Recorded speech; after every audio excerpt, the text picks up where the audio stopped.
The topic will be the space-based economy, the practical implications. So I want to welcome, without further ado, Mrs. Secretary Catherine Austin Fitts. Thank you. It was fascinating. I was in the ladies' room and I heard Jay say, "Okay, we're about to begin." I thought, well, this is going to be interesting. Okay, so you know me, Miss Money. My topic is money. We're going to be talking about the space-based economy. And let me just describe what we're going to say. First, I want to thank the incredible people of Bastrop, Texas, and the greater Austin area. This is, for those of you who know me, I live in Tennessee, and I think the Heartland is getting really very competitive in America. But this is an area that brings together the most sophisticated technology in the world with great down-home America values. I was driving to the motel last night. I don't know if anybody said it. Did you see the Halloween parade? What a great community. And this is a fabulous facility, so I just want to give them a round of applause. Do you have a water?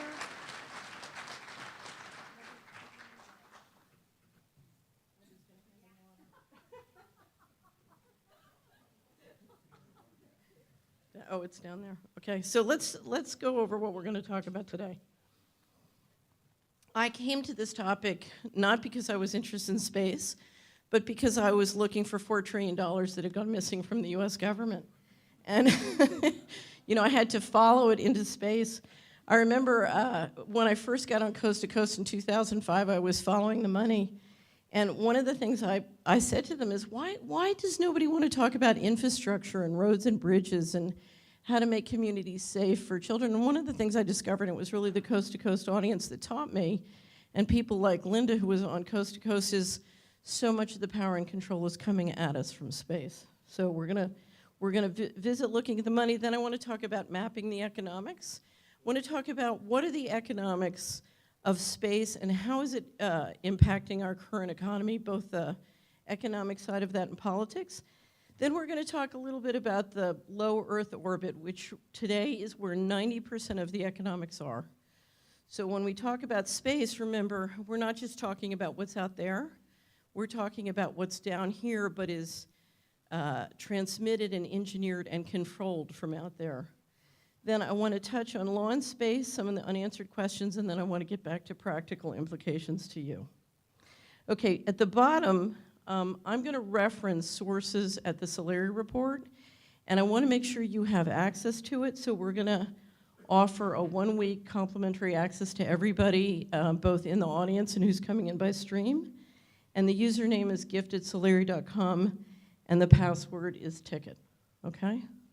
And I'll give that to you again at the end. One of the things you can do when you can log in, we're going to put these PowerPoints up on the website at solari.com. So if you want to just pay attention and don't want to have to take notes, you can get a copy of this and download this later, okay? Right. I'm always missing things because I'm taking notes.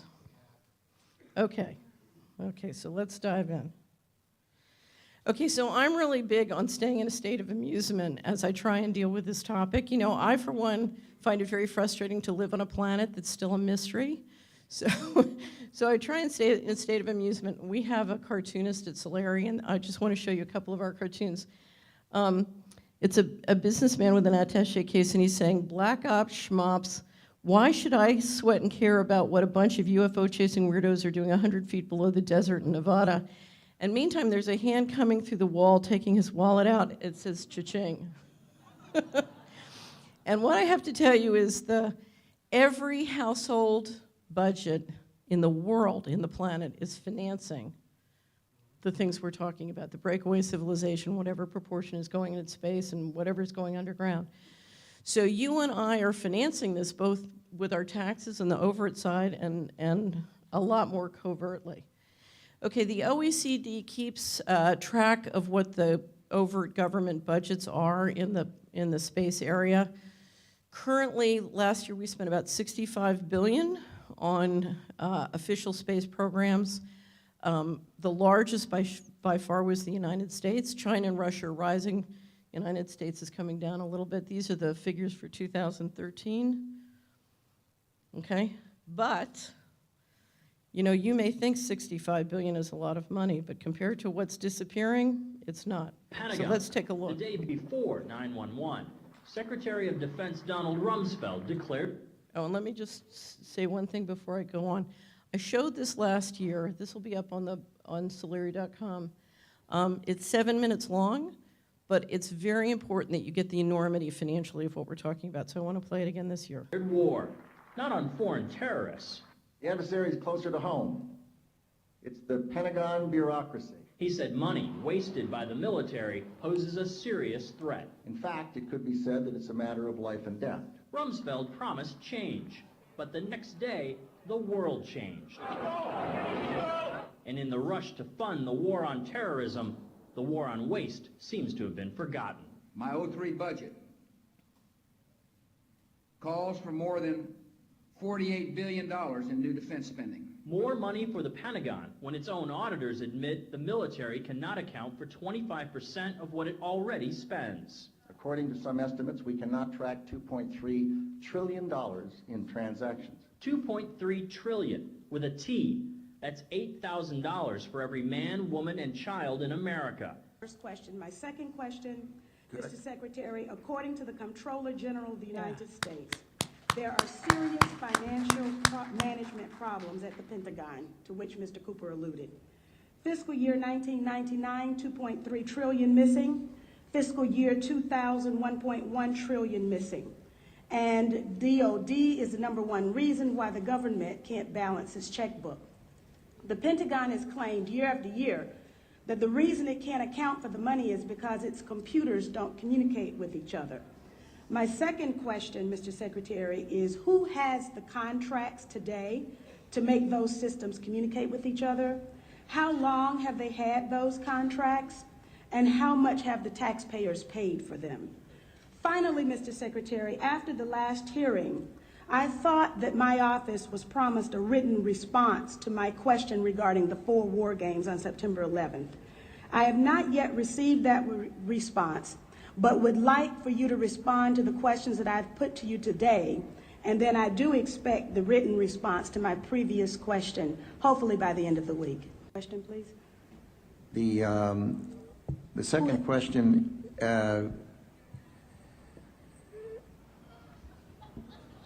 I've forgotten what the second question was. I think Ms. Jonas knows it. Okay. Thank you, Ms. McKinney. I appreciate the question. I appreciate your interest in our department's financial condition, and we are working very hard on that program. I've just come back recently. I understand that you're working hard on it, but my question was, who has the contract? How long have they had that contract? And how much money have we spent on it? In general, we spend about $20 billion in the Department on Information Technology Systems. The accounting systems are part of that. I can get you the exact number for the record of what we spend on our current, what we call legacy systems, and those that we're moving toward. And who has the contracts? That would be a multitude of individuals. Could you name some, please? Well, I think off the top of my head, well, I would rather not. I'd rather provide that for the record. That's not privileged information, is it? I'm sure it's not. Well, please. We still have time, so please. I would be glad to provide for the record. I don't want to talk from the top of my head. Scope is hard to imagine. Republican Congressman Darrell Issa joining us now to help us figure out what this all means. Congressman, thank you very much for joining us for Happy Hour. I saw you quote it, you're using the analogy to the birth of Christ, that we wouldn't have spent as much money since his birth, that this big old bailout. Very interesting to come up with that. Well, it's even worse than that. If we spent $1 million a day every day since the birth of Christ, we wouldn't get to $1 trillion. And we're likely to lose far more than that. You know, having $23.7 trillion at risk basically is about 1.5 times all the money that every man, woman, and child in America produces. The entire gross domestic product's only about $17 trillion. So this is an amazing amount of money at risk. And it's okay to have it at risk in order to get America moving again. What's not okay is what we're going to hear from the special IG tomorrow, which is he's being locked out of any kind of oversight, reporting, transparency, all the things we were promised. He's missing, Ed, is this. We had a national tragedy, an economic disaster that took place barely a year ago. In the last 18 months of the Bush administration, America lost $12 trillion on its net worth. That's $40,000 for every man, woman, and child in this country, and I cannot think of a single person who's held responsible for that. Nobody in government, nobody on Wall Street, nobody nowhere. That's the fundamental problem right now. And if people on Wall Street are going to continue to get great bonuses in good times and in bad times, we can kiss this economy goodbye. It's not going to work. In capitalism, winners have to win and losers have to lose, and nobody's been held responsible for that enormous erosion. 20% of our accumulated wealth over the course of 2 centuries gone in 18 months. Nobody's been punished for that. That's the problem. Altogether, $26 trillion of bailouts just in those 2 categories, not including TARP, not including FDIC financing of U.S. institutions. $26 trillion, that's almost $100,000 for every man, woman, and child in America, all done by the Federal Reserve without any act of Congress authorizing it. All right, there's a lot of numbers thrown around here, and sometimes when you just hear it abstractly, 13 billion sounds like it's larger than 7 trillion. Which of all of these numbers, which outrages you the most and which should outrage the public the most? I think that we can all agree the trillions of dollars that were extended by the Federal Reserve to the banks in the form of corporate welfare. What they did is they took our money, the U.S. dollar, the fact that they control the currency, the fact that they have control of the money supply, and for the first time in history, and I'm talking about in the 100-year history of the Federal Reserve, they played favorites. They said, we'll give 100 trillion to this institution, 100 billion to this institution, another 100 billion to this institution, and so on down the line, when you and I couldn't even come close to accessing that kind of money on those terms. They lent out this money at 0.01% interest. 0.01% interest. Go try to get a loan like that from your bank. Bloomberg's report that there are trillions of dollars in off-balance sheets transactions that the Federal Reserve has entered into since last September. Are you familiar with those off-balance sheet transactions? You know, I think it may be important at this point, too, just to bring up a certain aspect related to our jurisdiction. And just to clarify perhaps some of my earlier comments, we are the Inspector General for the Board of Governors, and we have direct oversight over board programs and operations, and are also able to look at board delegated functions to the reserve banks, as well as the board's oversight and supervision of the reserve banks. We do not have jurisdiction to directly go out and audit reserve bank activities. Okay, so let me just tell you what she just said. She just said it's not our business. Okay, so essentially, over the last 2 decades, my back-of-the-envelope estimate is approximately $40 trillion has been shifted out of both private households and out of the U.S. government and a variety of places. And the question is, where did it go? There's a big question mark on the planetary balance sheet. Now, let me give you a sense of how much $40 trillion is. $40 trillion invested in a very prudent, conservative way would generate enough income annually to run a global government. Okay, so it could have gone into an endowment, could have gone into space, it could have been going into the black budget, but this has been going on for a long time, and the accumulated capital we're talking about is the kind of capital that can field the many different things that have been we've been talking about today. You know, it's really funny when most people see a UFO, they think, you know, do aliens exist? And what I automatically think is, I wonder how much Boeing would charge to build that. And I wonder what their profit margins are, and how much, what are they trading, and what's their PE? Anyway, so there's a big question mark, and one of the hardest challenges of making sense of financial commentary today is we are getting a lot of financial commentary, both in the corporate media and the alternative media, that is pretending that that question mark doesn't exist. And obviously that is, you heard Joseph say it on the video that we made for the conference, but I'll say it again, that is a material omission. There is a big question mark, and you can't ignore that question mark. It's way too big. So I just have to close this section with one of my favorite cartoons that we ever did at Solari. You have, and I just have to, I always pick on Lockheed Martin because they are the #1 contractor in the US government in terms of total dollar contracts. They also run the information systems at the Department of Defense. So everyone knows that apparently except for the controller of the Department of Defense. But so we have a little UFO that says Lockheed Martian up at the top. And on one side it says, we convene this hearing to investigate the loss of $4 trillion the Department of Defense has somehow misplaced. Mr. Secretary, please pass out the DoD ledgers. And the DoD Secretary says, Mr. Chairman, wouldn't you know it, but it appears a UFO has abducted our accountant and all his files. Okay, so, but if you look at what's been happening in the equity markets over the last 20 years, it is very relevant to what we've been talking about. So Linda talked a lot, Jim Mars talked a lot about the technology that's been re-engineered and reverse engineered out of the black budget and into these various companies who've been managing it. And they've been paid fantastic amounts of money. I talked last time about all the money they've been paid and sort of the contractual arrangements that facilitates this reverse engineering and the transfer out.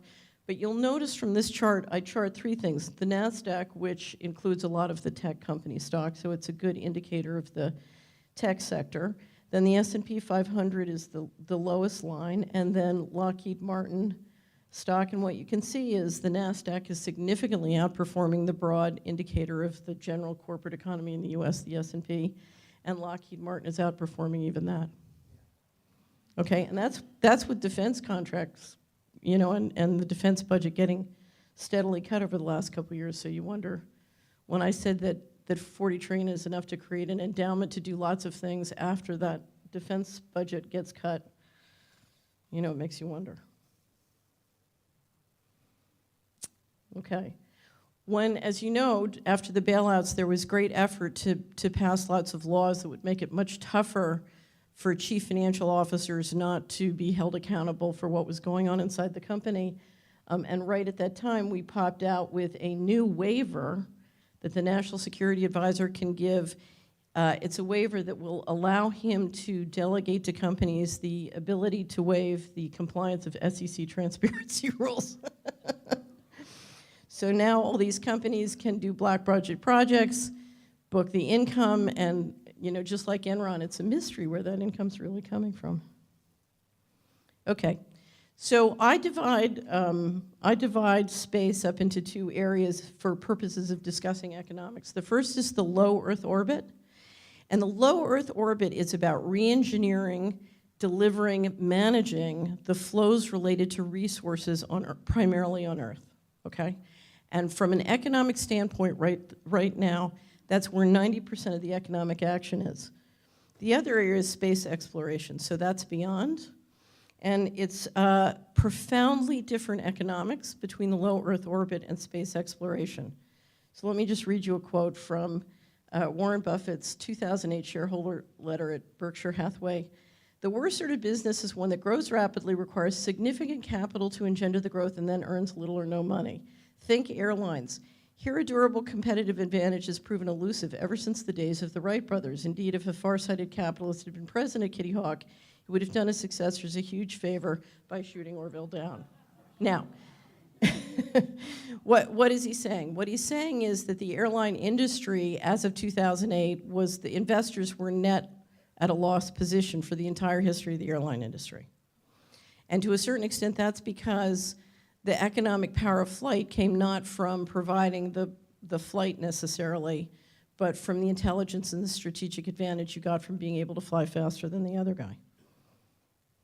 But it brings up the issue of the fact that exploration can be very risky, very expensive, and very harmful to a society. It's a big risk management issue to figure out, okay, how can we go out in space and do major exploration and handle the political and economic risks? And I flew over here from Edinburgh, and I was at the Scottish National Museum, and I'd forgotten about the Darien Project, and was reminded, and I thought, oh, that's perfect. That's a perfect example to use for space exploration. In the late 1600s, Scotland decided it wanted to be a world-class power, and so it financed the Darien Project, where it set up 2 colonies in Panama. It didn't work. They went bust, and it literally wiped out about 20 to 25% of the capital in Scotland at the time, and was one of the reasons that Scotland then folded into the UK in the early 1700s. You almost wonder if the British weren't using disaster capitalism to get their way with money in a way that they'd never been able to get their way on the battlefield. But it was a reminder throughout history, exploration has been very politically and economically risky. And so we're looking at sort of 2 economic spaces. One is the low Earth orbital platform, which is where the economics and the current cash flows are very compelling, and this other one where it's unbelievably expensive. Now, it's interesting because one of the things we've seen over the last couple of years is tremendous effort to get the American people and the global population excited about financing that really expensive part. Okay, so now if you look at the fashion magazines, right? Everything's about the moon and Mars and whatever. One of my favorite comments is, well, let's keep going. Space is suddenly full of celebrities. You know, so NASA announces water on Mars, and suddenly The Martian is biggest grossing movie that weekend, and you almost wonder, I wonder what Rupert Murdoch did to get them to do that. Anyway, he owns the company that was distributing the movie. But so space is full of celebrities. One of my great jokes about Mars is that in the first, I think it was the first 3 to 6 months of Obamacare, more people signed up for a one-way trip to Mars than signed up for Obamacare. Which, you know, so never tell me that the American people do not know what's going on. They know what's going on. Okay, so anyway, but space is now very, you know, it's very sexy because you got all these Matt Damons out there, and we want to go too. And then finally, every community wants a spaceport. I drive around America a lot. You would not believe spaceports are popping up everywhere. And this is the spaceport in New Mexico. I think it's called the American Spaceport, but every community now wants them because space tourism and space is going to be a big, you know, it's sort of an economic deal. Finally, I worked in the first George H.W. Bush administration, and Bush had an expression about consolidating capital into, you know, tighter and righter hands. That's what he called it, tighter and righter hands. And one of the reasons you consolidate capital into tighter and righter hands is so that you can pull the capital you need to do the really high-risk, expensive projects. And whether it's making them fashionable or financing those projects, that's what we see. Now, part of it is not just that. There is a real push, and has been for several years now, to privatize a lot of the space effort and operations. Part of it is because if you look at the economics, not of the exploration part of the effort, but at the low Earth orbit, getting the cost of delivering payloads up into orbit way down is absolutely essential to being competitive in the 21st century. So, you know, for 500 years, the central banking warfare model has depended on controlling the sea lanes. Well, now it's not just the sea lanes, now it's the satellite lanes. And so now you've got to control. Part of the problem with keeping the Bretton Woods system going is now you've not only got to police the sea lanes, you've got to police the satellite lanes as well. And we're coming into a period, I'll get into it in a second, we're coming into a period where there's about to be a big traffic jam, because thank you, Edward Snowden, now every country in the BRIC nations and beyond thinks that they need their own global GPS system and satellites and everything else. Okay, so you see Musk working on reusable rockets, and he talks about how essential that is to get to Mars. It's not Mars, it's essential to get that low Earth orbit really competitive. Okay, now, how do you build that kind of breakthrough productivity? I think one of the things that's happening is you have a whole world of new technology being transferred out of the lab at high speed. Robotics, 3D printing, breakthroughs in material sciences which are dazzling, the smart grid, Internet of Things, all of those kinds of things. And all of these things together are delivering not only rapid change, but dramatically improving productivity. And so you're seeing, I read one CEO estimated that 10 years ago, he could get a 5 times benefit from outsourcing manufacturing to China. Robotics and these other technologies had brought it down to 2.5. and he thought we were headed to something where we were going to be more competitive. Okay? So we're talking about building a domestic manufacturing infrastructure, not just here, but in other countries around the world, where they can break free a huge amount of industrial capacity to support the cost of going into space, okay?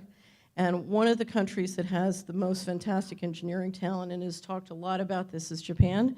So I just thought I'd use some examples from Japan.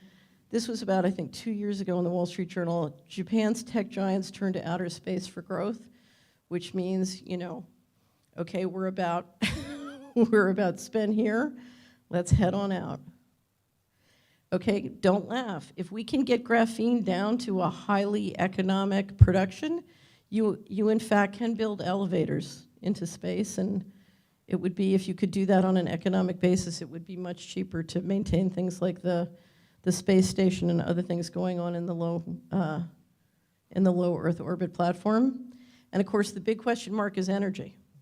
You know, if everybody's got a smartphone and a smart meter, can we collect up energy with solar or other means and deliver it from space? Okay. Okay, so a lot going on. As I said, the low Earth orbit is 90% of the economics, so I want to spend my time today on that and dive in a little bit deeper.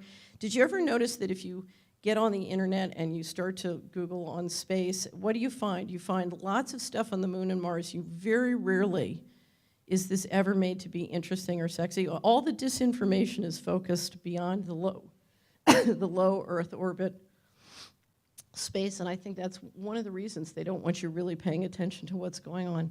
As I said, the goal of what's going on in that space is, and I'll just say it a couple times because this is what I really want you to take away. It's about the control and concentration of flows on planet Earth, including cash flow. Okay? So think of the satellite system as we shift more out of the underground cables and move it up into the sky. It is very much about the control and concentration of cash flow. Okay, so there have been approximately 7,000 satellites launched to date. The Russians were the first with Sputnik. There are about 1,300 operational. Debris is a big and growing problem. The Union of Concerned Scientists estimate that the United States has almost more than a third of that, about 40% of that. Russia, my guess is, has more than is shown here, but Russia and China are growing fast, and the U.S. is, we're seeing the government cuts are sort of cutting a little bit into what the U.S. has been doing.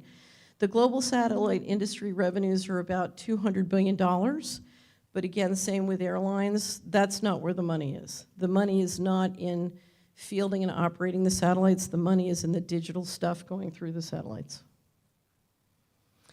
Okay, so one of the things that will really help you understand what's been happening for the last half century on this planet is as we've built out the satellite system, we have dramatically changed the feasibility politically and economically of what I call rebalancing the global economy. Something started in the 90s where we literally changed the rules on how the global economy works, and we're now dramatically, you know, we basically said, okay, now the emerging markets and the developed world can compete head to head, and we're going to go global, and that's part of this shift to sort of a global governance process.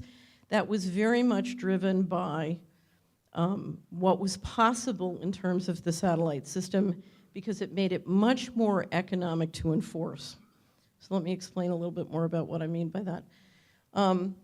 Let's look at what is pumping through those satellites.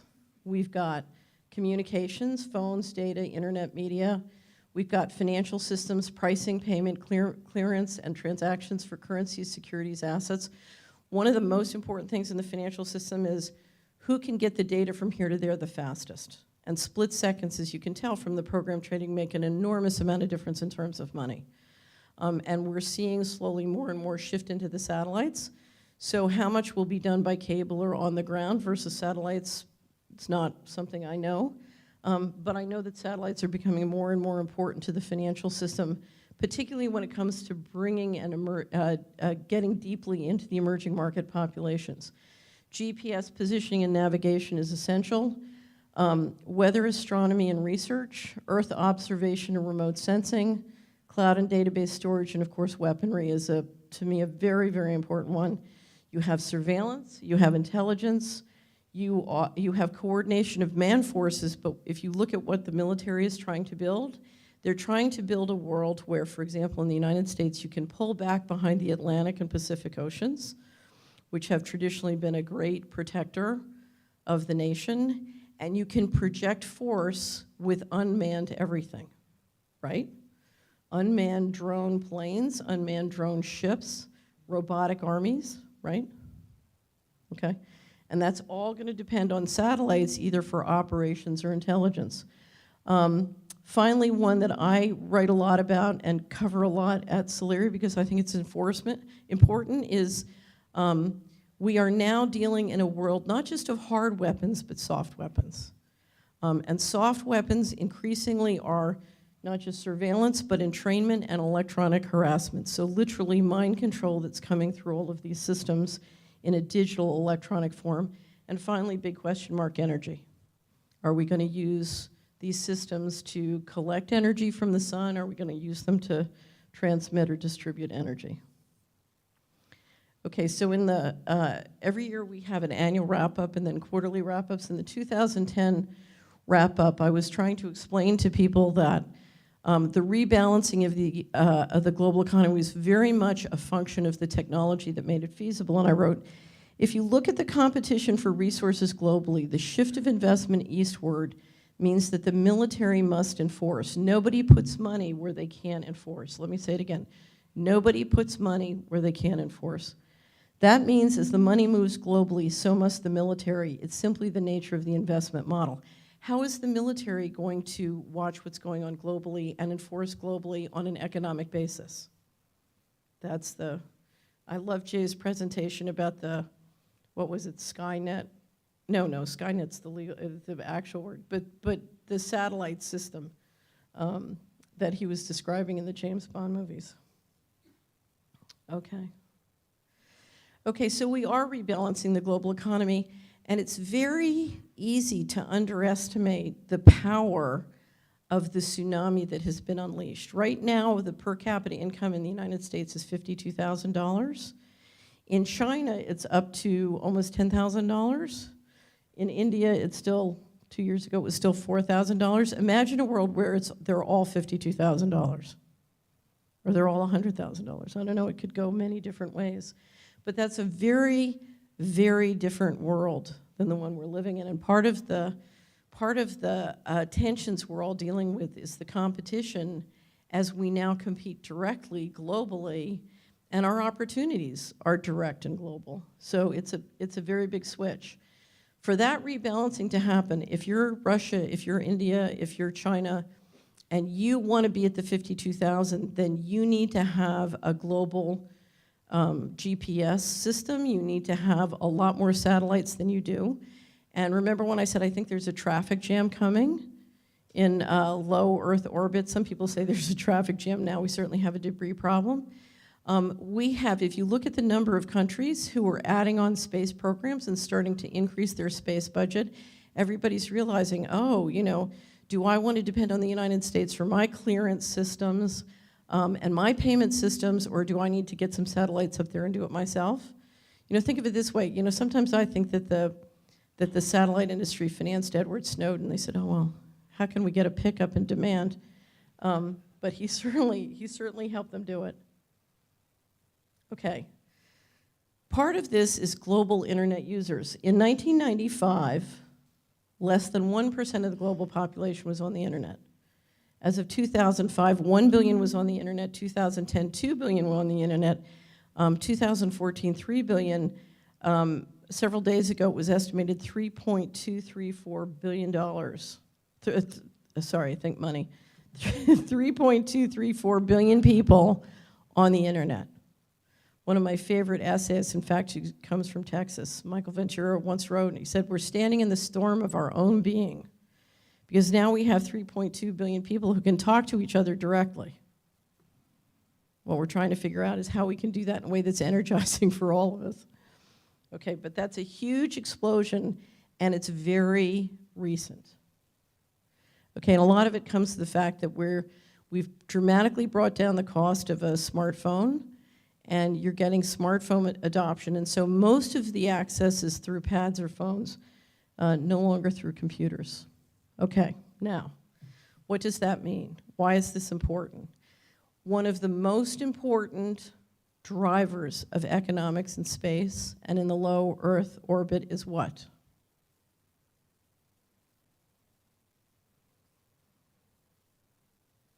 What's the most profitable thing to control on the planet?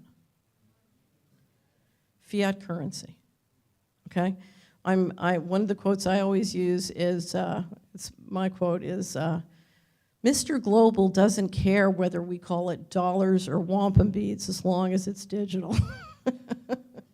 And that's because if you can field a global digital currency through low-cost payment systems, and we're not there yet, you need a lot more satellites, and you need a lot more sort of Apple Pay, Google Wallets, and PayPal and other products going into the emerging markets.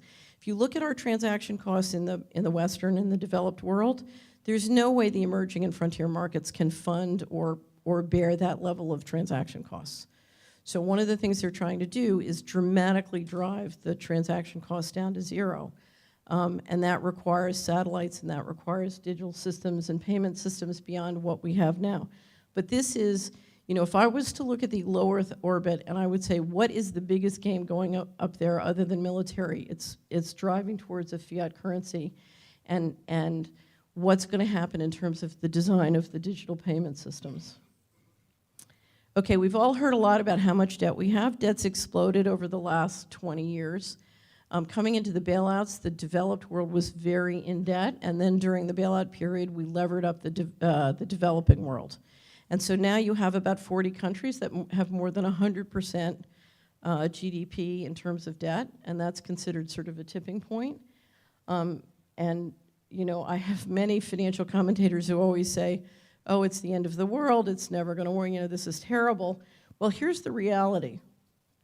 If you look at a lot of that debt, the people who issue that debt can pay that debt in currency that they can print.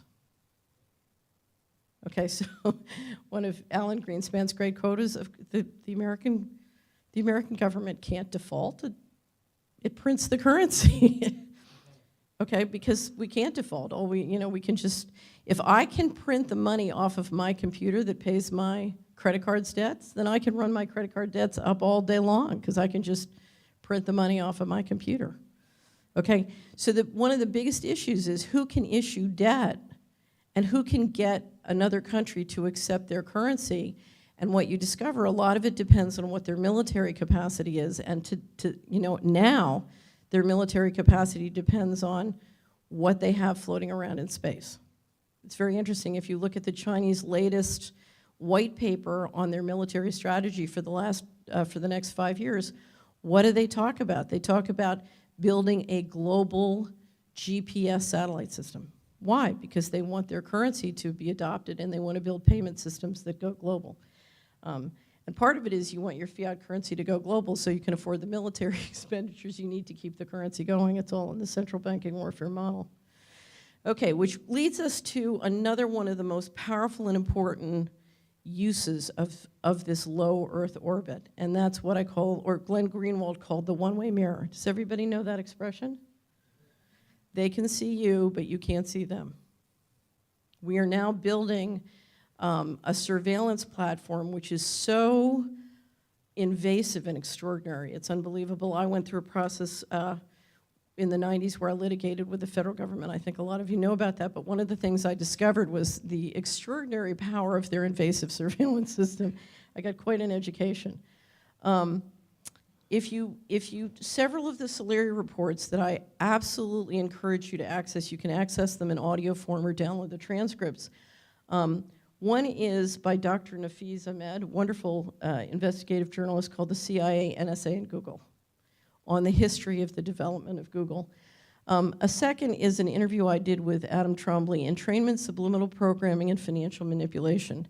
I think you cannot navigate the modern world unless you are very knowledgeable about entrainment and its applications. Some people refer to it as mind control, But I think we're dealing with more than just propaganda these days. I think we're dealing with very sophisticated technology that's designed to literally change our mind and to act in ways which are not in our self-interest. I'm an investment advisor, that's my day job. And one of the reasons I did this audio seminar is I kept running into clients who were literally being tricked by this technology to do with something, to make investments that had a 100% chance of losing the money. And I couldn't get them to see logic even with math, and it was very frustrating. And I said, okay, we've got to confront this as a real issue. And then finally, soft weapons. I did a discussion with Charles Hugh Smith about the extent to which this kind of technology is being used to engineer political developments both in this country and around the world. Okay, so as those of you who know me, where's Joseph Farrell? Is Joseph here? Okay, Joseph knows I have a real thing about the women's thing. And if you want to know more about it, I wrote a series this year called Promoting Women.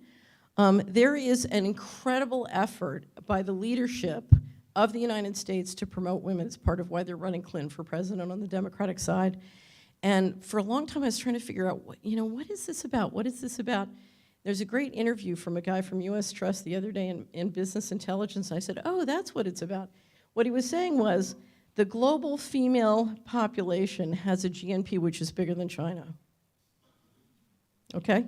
So the US plus the global female population, which is truly suboptimized, there's a lot of opportunities to increase that, that income with new technology. So the US plus the global female population pulls the rug out from under China. Wouldn't surprise me if this strategy contributed to the Chinese just canceling the one-child-only policy. They don't want to get out-politicked on this one. Right. But remember, we're in a very interesting time because you take satellites that on a very economic basis can interact financially and with mind control technology globally in every place in the world through your smartphone, direct through your smartphone, remember? And what you're talking about is the ability to tender for a global population through their smartphone. You know, are they a citizen of country ABC or are they a citizen of Apple? We're all sitting here, I'm sitting here with my Apple. Okay, so watch this, because this is going to be a very important strategy to the US, and don't think that that satellite system and all these systems isn't critical to it. It's basically control. I did a great wrap-up in the first quarter called Planet Debt, and I get into the nitty-gritty of control is not control of countries or municipalities or government leaders. Control is control of every one of you and I using relational database technology, artificial intelligence, and a lot of these different technologies. Okay, and if you don't believe me, you know, it's all in the movies. I always say in America, fact is fiction and fiction is fact.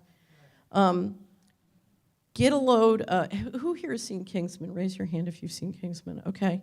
Very important movie to understand the dangers and powers of some of this technology. Now, I don't think they've got it there yet, but it wouldn't surprise me if that's where they're headed. For those of you who haven't seen it, Kingsman is a absolutely dreadful movie with Colin Firth, who's a great actor.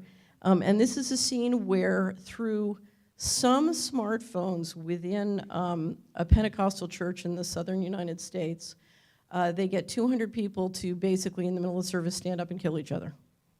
And everybody dies by the hands of the congregation. Okay, now, I just saw an article yesterday, and I haven't had a chance to confirm it, saying that the administration was ready to concede and leave Assad in place in Syria. I don't know if that's true, but if it is, one of the reasons is because the Russians put up an electronic blanket over Syria. And it appears that they may have been able to literally white out the surveillance and soft revolution technologies of what the United States was doing. This is all part of the fight over the payment systems and the delivery systems. This is a headline, US reportedly worried Russia may cut deep sea internet cables during conflicts. And you can see why. Because if you can shoot the satellites out of the sky and cut the cables, then you can stop the soft revolution. You can also stop people's transactions. Okay, all economies are built on the basis of law. All economies work from the legal systems that they're a part of. Ultimately, political jurisdiction determines the rules of who can and cannot make money. I'm not going to go into it today, but I asked one of our favorite attorneys to write a special report for us. It's up on the website at Solari.com called United States Law Concerning Outer Space. And it's the first of a series we want to do on this topic, and if you're interested, I would really encourage you to take a look at it. But I wanted to bring up what I think is the most important point.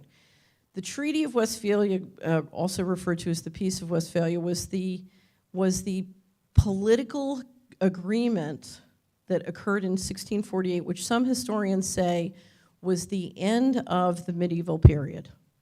And it was the end of medieval period because it basically came up with a philosophy of sovereignty that said the only person that can apply force within a jurisdiction is the sovereign government. It gave a monopoly on force to the sovereign government within a jurisdiction. Before that point, you had lots of people who could, you had feudal lords who had power, the government had power, the Vatican had, armies, there were all sorts of mercenaries roaming the place, and so if you're a citizen, you're having to deal with force from multiple parties, and you don't know who's really in charge and who's really in control. Well, for a variety of reasons, one of very much is the satellites and the ability of satellites to do things over a jurisdiction without the jurisdiction necessarily realizing it, is we are literally, the United States over the last 30 years has torn up the Peace of Westphalia, and we are back into a high-tech medieval process where there's a whole variety of parties within any given jurisdiction that can and will use force to get their way, including corporations. Okay, which brings us to the big question, who is Mr. Global? Mr. Global is the word I use to describe the governance process on planet Earth. So in my mind, just to make life simple, someplace there's a room with lots of computer screens and there's a guy named Mr. Global and he's running everything. If you ever saw the movie The Truman Show, Ed Harris played Mr. Global. So who is Mr. Global? Because we live on a planet where we do not understand the governance process. One thing, I've worked in the U.S. government, and I can assure you, the U.S. government is like a bus, and the president's up there with his hands on the wheel, but the wheel doesn't go down to the wheels on the bus. There's someone downstairs, named Lockheed Martian, really driving the bus. So the question is, well, who are they working for? When I was the Assistant Secretary of Housing, I used to ask the defense contractors to give me data that was required for me to run my operation by law, and they refused, and I couldn't make them. So the question is, who are they really reporting to? Well, I wanted to just show you. Here's Jupiter ascending. Just raise your hands. Who here has seen Jupiter ascending? I'm just going to show you a 1-minute clip from Jupiter ascending. Your Earth is a very small part of a very large industry. Oh, wait. Let me. That was very quiet. Can we make it louder? Okay, so she's going to start off and say, the Earth is just a very, very small part. So let me try that again. Let everybody be quiet. Your Earth is a very small part of a very large industry. Right now, Barlem owns the title to Earth. Once you claim it, the Earth will belong to you. I will harvest that planet tomorrow before I let her take it from me. We need a plan. We need firepower. So now you see why they needed $40 trillion. Maybe. Okay, so here are the unanswered questions of the secret space program. Is Earth an open or closed economy? It's very interesting. I went to business school. I worked on Wall Street for 11 years. I've been involved in the economy my whole life. And the whole time I was invited to assume that Earth was a closed economy. So if we issued debt, then other humans owned that debt. If we issued stock, other humans owned that stock. But if you look at all the economic experiences I've had over my whole life in government, business, everything else, what I will tell you is, if you ask me to describe the economic model on planet Earth, I would say, well, planet Earth is a real estate investment trust because we're paying a dividend someplace every year, and I don't know where it's going. It's going into that question mark on the planetary balance sheet. But let me bring it down to some of the important questions you have to ask if you ask the question, is this an open or closed economy? I told you we did this great wrap-up called Planet Debt, and I got great statistics on who had issued debt. But for the life of me, I couldn't get great statistics on who owned it. I don't know who owns it. I know they control, and they control through the debt, because that's how you control a company in invisible ways, by controlling through the debt. Who owns the debt? I don't know. But let me ask you this, is it humans or is it somebody else? What if I were to tell you that 70% of the debt, government debt on this planet, was owned off-planet? I don't know. Do you? Big question. The gold inventory, there are people who say that gold is the currency that will allow us to trade across planets. But for the life of me, I've spent many years trying to figure out what the gold inventory is on this planet, and I can't do it. You know, it's something I always call Dr. Farrell and speculate about this, but in 2011, somebody jammed the price of gold down and then moved an unbelievable amount of inventory out of the single largest inventory in the overt economy for the GLD ETF. And it literally went like boom, boom. And I called Joseph and I said, did they just buy the moon? Well, that's what it looked like. It looks like you were stockpile coming into a big transaction, and then boom. I don't know. Who's behind the one-way mirror? Is it humans that control this amazing low-orbit infrastructure, or is it somebody else?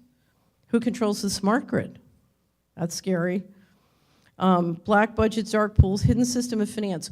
What I want to know is why we have a world of unbelievably talented, capable financial people talking about trading, investing trillions of dollars of capital on the assumption that it's a closed system when it might not be.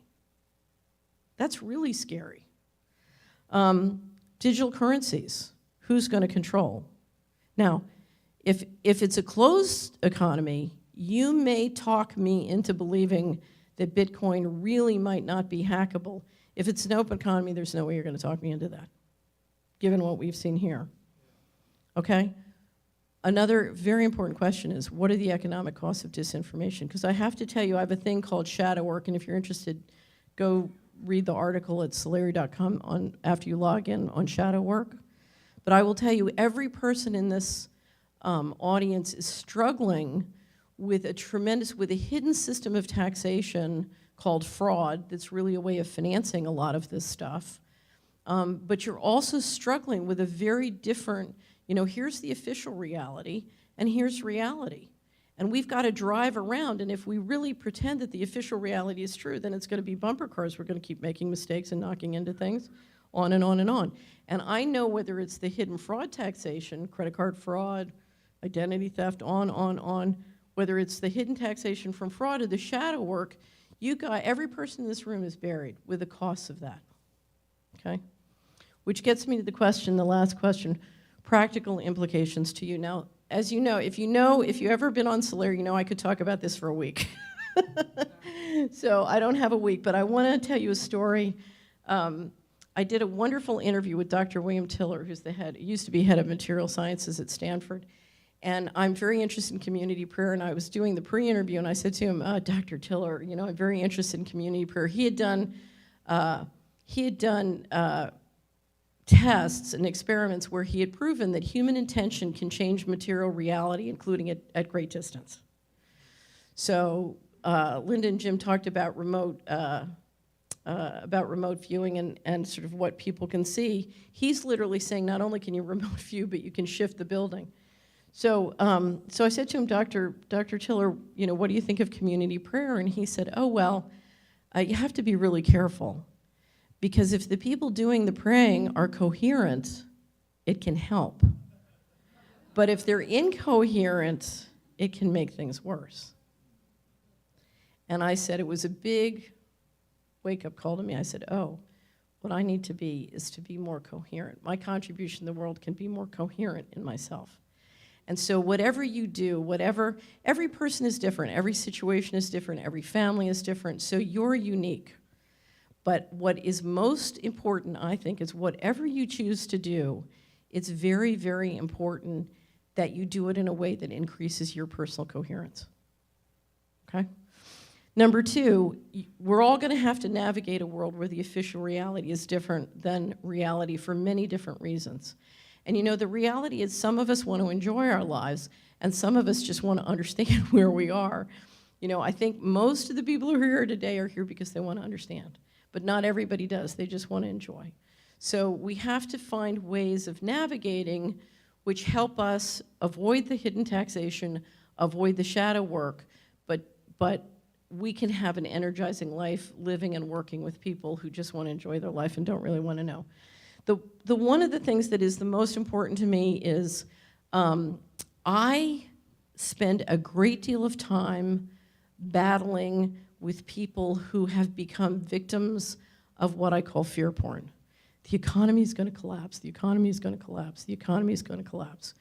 Well, a great deal of productivity is being broken free from the economy to go do these things.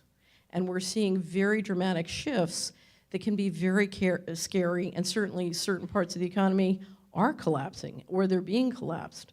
But we're also seeing $40 trillion reinvested in areas that are growing like gangbusters. I mean, go to Austin, go to Silicon Valley.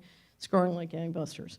And it's very important that we be prepared to shift, because those changes are going to accelerate both as more and more of this technology comes out of the lab and that rebalancing of the global economy. So the one thing I would really stress to everybody here, look at your income, look at your assets, look at your knowledge, and say, okay, I call it the shift from global 2.0, which is an industrial economy, to global 3.0, which is a networked economy. How can I start to learn and work and generate income, because that's the direction it's going to go. And it's going and it's accelerating. I did a third quarter report of 2014 where I broke down the different areas that I think in global 3.0 are growing.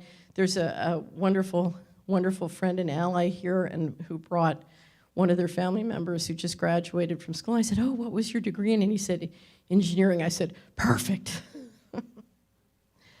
Okay, so ladies and gentlemen, 1 week access to the Solari report, gift at solari.com/ticket. You can download as much as you want. If you have any problems downloading, just send an email to customerservice@solari.com. Once you log in, you can post questions for me, either at subscriber input or on any particular commentary. And I would encourage you, if you have questions from this presentation, let me know. And this PowerPoint will be up on the top commentary on the website, so you can have that too. Let me just say again, it is such a privilege and a pleasure and an opportunity for me and all the speakers to speak here today. You make it possible for us to do what we do. We love what we do, and we love sort of being engaged with you in this search of trying to figure out what is going on inside this puzzle palace we live in. And you know, one of the great benefits of coming together like this, both here in Texas and on the global stream that's reaching out all over the world, is it makes it really possible to take big leaps forward. We took big leaps forward last year. I can already tell from where we are now, you know, at least I'm taking a big leap forward. I don't know, are you taking a big leap forward? Yeah. And that's possible because we have an unbelievable team of people with extraordinary integrity who've done this year after year after year, both for Secret Space Program and Global Energy, Breakthrough Energy. So I just want to say thank you again to Jeroen van Straten and Maddie and Robert and their team. Would you guys just stand up and just take a bow? Oh, they don't like to stand up. Ladies and gentlemen, thank you very much. Something good is going to happen to you today.